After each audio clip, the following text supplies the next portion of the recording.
is AT&T at the half. Connect to the madness. Connecting changes everything. The Wagner Seahawks off to a really fast start behind this man, Melvin Council Jr., who has accounted for more baskets, made field goals, and assists than the entire Howard Bison roster in the first half. We came in, well, again, welcome AT&T in the half. The coach told us, you know, this Wagner team, they like to slow it down. 38 points and a half, not what we were expecting. Let's just jump right into the highlights so you can see the action.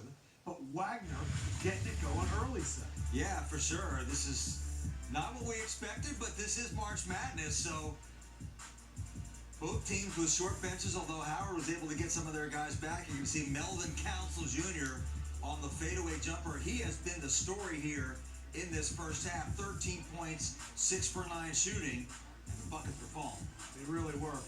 Wagner here had that 19-10 lead, and then again another bucket by Council coach, who you even said he just looks different than everyone else out there. He does. He's faster, quicker. He's almost like a higher level athlete than everybody else. And his speed and quickness, we saw a loose ball where he ran in the backcourt, picked it up, and then came in and got back into play and hit a three.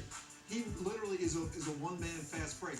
It's amazing. I've talked to a number of coaches in their league, in Wagner's league, and they all told me, Jay, these guys will slow it down. They are so comfortable. They will have shot clock violations. I think Melvin Council Jr. said, hell no, it's in state tournament. Yes. We're balling. I'm going. He is the one guy they let go.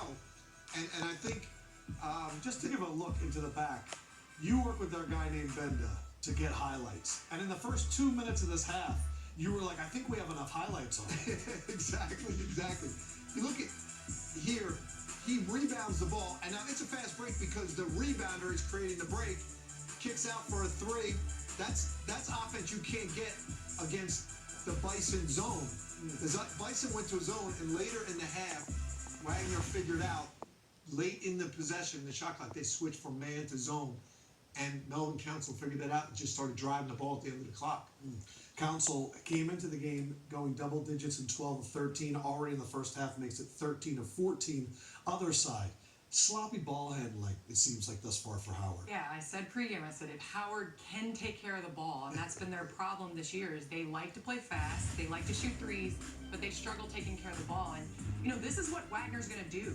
They're going to put you in that secondary offense and have people in the middle of the floor and make them handle the ball. Again, Council, a turnover, live ball turnover, which is the worst in NCAA.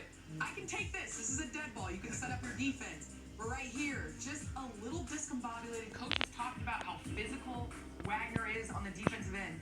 You talk about just 6 turnovers in this first half and only shooting 27% from the field. I don't know if that's a recipe to get a dub. You mentioned this pregame.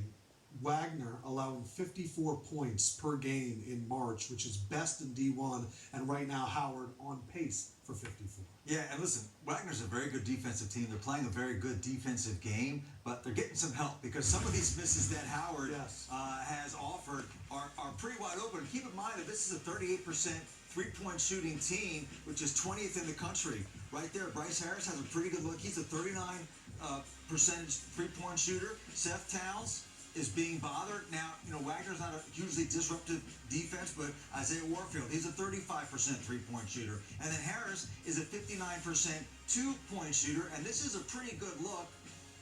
Again, it's not a disruptive defense, but it's definitely an uncomfortable defense to play against. And so Howard is not going to have that many great looks at the basket. They need to convert when they do get the looks. My one fly in the ointment here for Wagner is that they've committed 10 fouls. And for a team that doesn't have a lot of depth, it's the only reason this game is even reasonably close is because it's 8-0 on the foul line. Howard's been able to convert, but I just wonder, we talk about the pace and the aggressiveness, especially on the defensive end. When you only have 7 healthy players, how aggressive can you be if these fouls keep piling up? One player has 3 and 3 others have 2 fouls. It's going to become a factor. To your point on the lack of depth, 3 players on Wagner have played all 20 minutes thus far. And they'll play this all 20 the second half. And it's only 11-point deficit right now, mainly because Howard is 8 from 10 from free throws. Wagner hasn't attempted one, and they're also winning the board 7-0. Could this flip in the second half? What are you looking Yeah, for? to Seth's point about them playing a faster style and accumulating a lot of fouls, it's one of the reasons they play a slower style is because there's not that many possessions, so you don't get in foul trouble. There's not that many opportunities for fouls. It's all part of the plan. They're a little out of their personality. It's working for them right now, and I felt like Howard was starting to get a little comfortable at the end. Towns was coming on. Don't count Howard out right here. They're more comfortable in this faster paced game. And if Wagner gets in foul trouble, it could be trouble for them. The only good thing when we're talking about fouls, Council Jr., 0 fouls. That's and really he good. seems to be the engine of this Wagner team thus far. We are going to come back and break down the first game of the NCAA tournament. Wagner, Howard, the Seahawks with an 11-point lead. Can it continue, or will these three start to fall for Howard? They're one of the best three-point shooting teams in the country. We'll see if that changes after the half. Every time my private financial advisor calls, 9 on Food Network.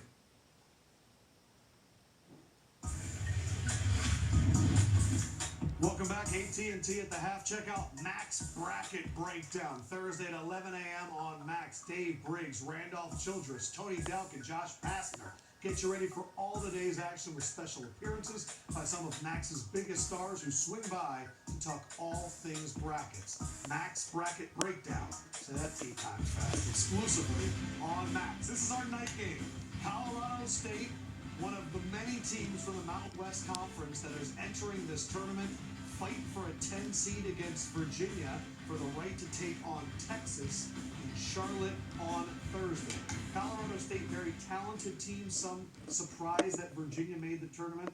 Big picture, how do you look at this game? Well, I think it was a little bit of a surprise that Virginia made the tournament. It was an extraordinary surprise that Colorado State was the last team in. Some of that was a function of the bid thieves taking up spots down the stretch. But the Mountain West has played some really good basketball this season, and as a league, they were very underseeded, in my view, in this tournament. So they have a lot to play for. But one of the things I love about this game, because we've been watching the Mountain West all season long, is that people are going to get a look at Isaiah Stevens. He's the veteran guard for Colorado State. In so many situations, a player in his situation would have transferred, quote-unquote, up to another level. He has stayed the course there, and he's going up against another outstanding guard, Reese Beekman, for Virginia. Virginia, as usual, a great defensive team, one of the slowest teams in the country. They've had a lot of problems scoring the ball, but you guys see Isaiah Stevens right here. He can score it. He can set up his guys. He might be one of the smartest, if not the smartest, point guards in America. It's going to be a lot of fun watching him go. What's interesting about that matchup that Seth is talking about is Reese Beekman's a Defensive Player of the Year in the ACC. Isaiah Stevens arguably could be one of the best pro prospects at the point guard position. And when you play Virginia, and this used to happen to us when we were playing at Villanova, they get you to the end of the clock where you can't run your offense anymore. Somebody's got to break down the defense and make a one-on-one play. And Isaiah Stevens is the guy that can do that. They run great offense, so if Colorado State gets their shots out of their inside-out offense, they're good. But otherwise, Isaiah Stevens is going to make plays at the end of the clock. All right, so I'm going to be a better point guard next time. I'm giving you the entire tweener to talk about whatever you want. So I'll go. Let's learn how to connect the matches with JB Smoothie. Turn it over. Welcome to Connect You, where Coach JB Smooth and Coach Kayla share lessons like defense. you're not better than me. He is a diary. Lock him up. Shooting technique. The cookie jar. It's a metaphor. The rhythms of the game. The no-look pass. Free throw rituals. The classic rotisserie. See that? Cook that ball. The Euro step. I went to Europe once, and it was wonderful. And team spirit. Connect to the madness with AT&T.